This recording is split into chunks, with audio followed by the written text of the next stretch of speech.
You know, for as long as gaming has been a mainstream form of media, there are only a handful of companies out there that people can say will never release a bad game.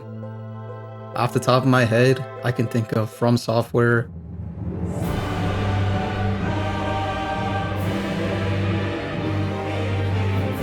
Santa Monica,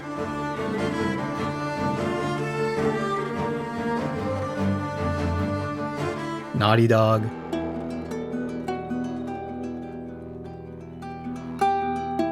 and of course, Rockstar Games. Lucia, do you know why you're here? Bad luck, I guess. All these guys have constantly challenged the norms of what this medium offers. They never release an unpolished game, the gameplay always feels good, with little to no bugs, and their stories are top tier. But, you see the title of this video. I really just want to talk about Rockstar for a bit. Bad luck, I guess. I have never seen a studio's game be more hyped than theirs. I mean, GTA 6 is just around the corner, and other companies are scared to announce release dates because they don't want to compete with it. It seems that no matter who you ask, people always agree that Rockstar Games is one of the best studios out there. I guess that makes me part of the minority then, because I never really cared about any of their games. Wait, listen. Don't cancel me, just hear me out, okay? Whenever I think of Rockstar Games, I think of GTA. And to me, GTA just looks like a glorified crime simulator where you're just running around doing stupid stuff, and the stories never look compelling. For a long time now, I've been content with the idea that Rockstar's games just aren't for me, and that's okay. But my mistake was forgetting about their other franchise, Red Dead Redemption. More specifically, the second one.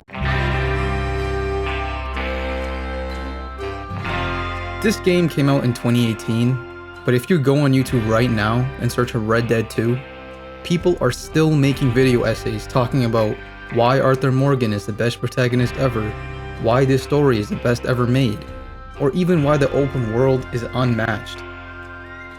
You know, I was fully behind the idea of skipping this game as well, despite all the amazing praise it had. I mean, it's 2025, and I still haven't played it. But then I made a Let's Play channel and didn't know what to play. So I finally decided to try it. I started this game with the expectation that it was going to be GTA set in the Wild West, but wasn't expecting anything crazy in any other regard. After finishing this game, I can comfortably say that while it being GTA set in the Wild West is sorta true, Red Dead 2 is one of the best games I've ever played. Arthur Morgan is my favorite video game protagonist, and everything from the open world to the story had me engrossed from start to finish. One of my main gripes with open world games has to be how bland and dead the world usually feels. It ends up making your playtime longer by extending the time it takes to reach your destination. The side quests feel boring and have no personality to them, and it always feels like you're better off just doing the main quests. Running from mission A to mission B without having anything to show in between was the last thing I wanted. But as soon as the open world was explorable, my fears became a thing of the past. I don't think there was a single time where I could go to my initial destination without being interrupted by the most random thing. It could be a woman being abducted and saving her, which accidentally led to me punching my horse. It could be running into a random gunfight, finding a corpse left by a serial killer, running into someone who gets dropkicked by their horse and killed, or just taking a lady back to her home after her horse dies. All these little things may not seem like much to someone who's never played the game, but moments like these make the world feel more alive. It helps make every player's journey feel more distinct, even if we all hit the same checkpoints. You could go from doing the most serious main mission to finding a person stuck in a bear trap he placed, to then finding a bear and almost dying to it, and then immediately after, run into these bozos. Hold on. Let me get the dynamite. It's because of little things like this that I decided to not use fast travel. I wanted to run into more random events. I wanted to experience my own little mini stories as I was traveling the open world. Whether that be dying to a wild animal, helping someone, or just stopping to appreciate the beauty of the world. I still remember running through a thunderstorm and staring in awe at how beautiful the thunder looked through the clouds. Or when I went north to the snow biome after chapter 1, and I couldn't believe how much prettier it looked without all the clouds getting in the way. I think what I love most about Rockstar's attention to detail, however, were their side missions. Every single one felt unique. The voice acting was always top-notch, and they always had an interesting story to tell. I never felt like doing them would waste my time, but rather add to my experience. Because the story of Arthur Morgan goes beyond just interacting with the people in his gang. It's about his interactions with all these different characters as well. Albert Mason, Marco Dragic, Charles Chatney, or the guy that created the electric chair whose name I forgot. All these characters have such hilarious side stories that always left me laughing, or at the very least put a smile on my face. Seeing their icon on the map always meant there was a meaningful story to see there. But then you also have stories like Arthur helping Edith Downs and her son after he ruined their life, or kicking out Strauss after having enough of his dead missions. All these important moments that feel like integral parts to Arthur's journey are things you can miss. But above all else, the side story that I loved the most was the nun who managed to help Arthur see the good in his life near his passing. Every interaction with her was heartwarming and felt like I was talking to a main character in Arthur's journey. But the crazy part is, she isn't.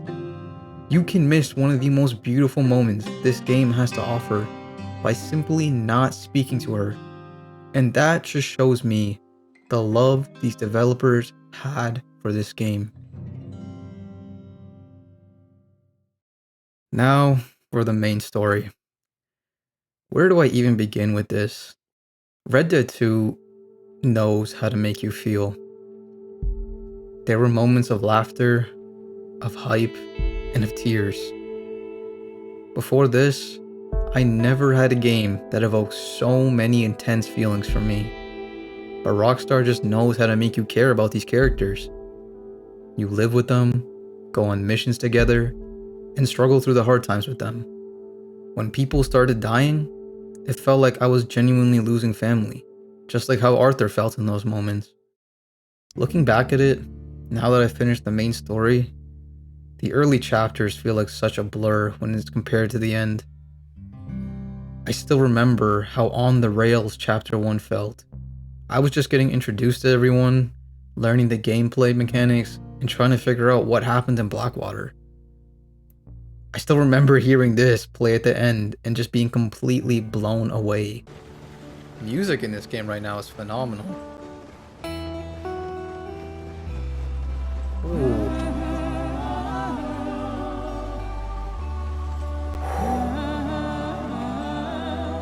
Oh my goodness!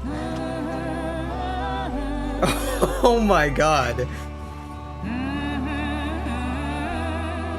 Whew, so good. I remember the little moments in chapter 2 where I was just learning how the open world worked. Doing things like drinking with Lenny, going hunting with Hosea, or just getting into that massive bar fight. All these things were so funny at the time.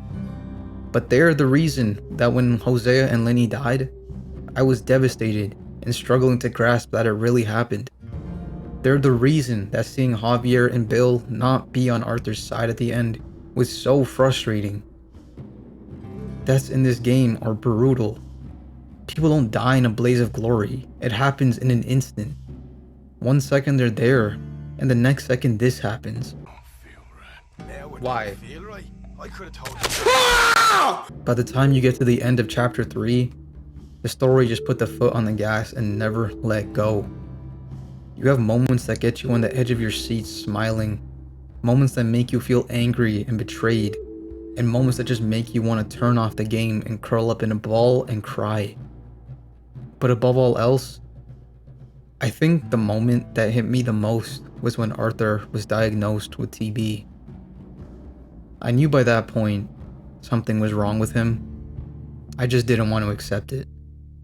But for it to be tuberculosis, and then forcing you to play out the rest of the game knowing Arthur was going to die, it's one of the most unique twists I've ever seen in a story, period. From that point on, I just found myself listening. Every conversation Arthur had felt like there was more weight to it. The dialogue he shared with characters like Charles and Sadie and John were especially my favorite. He saw saving John and his family as the last good thing he could ever do. And through all the struggles, all the betrayal, he still managed to do it and find that dignified exit he was looking for. It was hearing Arthur say to Micah that despite all his best efforts to do the contrary, he still managed to achieve his goal and win in the end that made me start to bawl my eyes out. And it honestly feels sad but poetic that it took Arthur being on the brink of death to realize just how good of a man he really was.